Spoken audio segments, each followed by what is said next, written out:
کیا قرات نماز میں عربی لہجے کی رعایت کرنا ضروری ہے؟ کیونکہ بہت سارے افراد ایسے ہیں کہ جنہوں نے باقاعدہ کورسز کر رکھے ہیں قرات وغیرہ کے، ان کو تو ہر شخص کی نماز غلط لگتی ہے۔ ہاں کچھ چیزیں ایسی ہیں تلفظ کی غلطیاں وہ تو نہیں ہونی چاہیے، لیکن لہجہ بھی ویسے ہی ہو، عربوں جیسا لہجہ اپنا پورا بنا لیں یہ آپ پر واجب نہیں، بس صحیح تلفظ ہونا چاہیے، جس لفظ کا جیسا تلفظ ہے وہ آپ نے صحیح کیا، لیکن آپ نے اپنا ذرا پاکستانی ظاہر آپ کا لہجہ رہے گا، اس کو عربی لہجہ بنانے کی یہ آپ پر واجب نہیں، البتہ لفظ صحیح تو درست طور پر پڑھے جانے چاہیے۔ اگر کسی کی قرات غلط ہو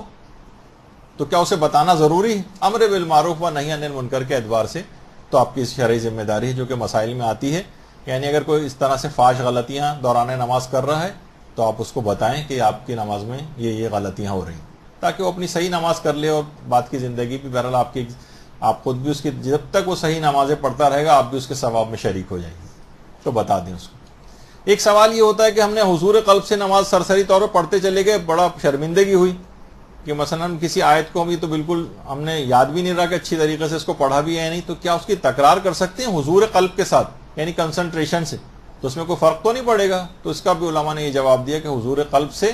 اس کی تکرار کی جا سکتی ہے اس آیت کی جس کو آپ نے صحیح توجہ کے ساتھ نہ پڑھا ہو، اس میں کوئی حرج نہیں ہے اور اس میں باطل بھی نہیں ہوتی نماز۔ پھر کچھ لوگ جیسے کہ اعوذ باللہ من الشیطان الرجیم، اس میں اگر لوگ کہتے ہیں کہ بھئی اگر ہم لعین کا اضافہ کر لیں اعوذ باللہ من الشیطان اللعین الرجیم تو کیا اس کی اجازت ہے؟ تو جواب ہے کہ جی ہاں اس کی بھی اجازت ہے، اور اس طرح سے بھی جو ہے اس کو پڑھا جا سکتا ہے۔ اسی طرح سے لوگ یہ بھی دماغ میں آتا ہے کہ جیسے ہم سورہ ختم کرتے ہیں تو اس میں خیر صدقہ ہو گیا، صدق اللہ العلی العظیم، تو اس کے اندر جو ہے آگے اس کو آپ نکال دیجئے گا، تو کیا سورہ کی قرات کے بعد بھی اس کو پڑھا جا سکتا ہے جیسے کہ ہم قرات قرآن کے اختتام پہ آخر میں پڑھتے ہیں؟ تو جواب ہے کہ جی ہاں پڑھنے کی اجازت تو ہے، یعنی پڑھ سکتے ہیں اس کو، یعنی اس کو پڑھنے سے بہرحال یہ ایسا نہیں ہے کہ آپ بے اختیار پڑھ رہی تھی اور آپ کا ہمیشہ سے طریقہ کار تھا کہ عام طور پہ سورہ کے بعد ختم کرنے کے بعد قرات کو ختم کرنے کے بعد اس جملے کو پڑھا جاتا ہے، تو اگر نماز میں بھی ایسا ہو جائے تو اس سے نماز پہ فرق نہیں پڑتا، نماز ٹھیک رہتی ہے۔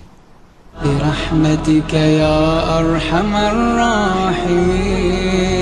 وصلى الله على محمد وآله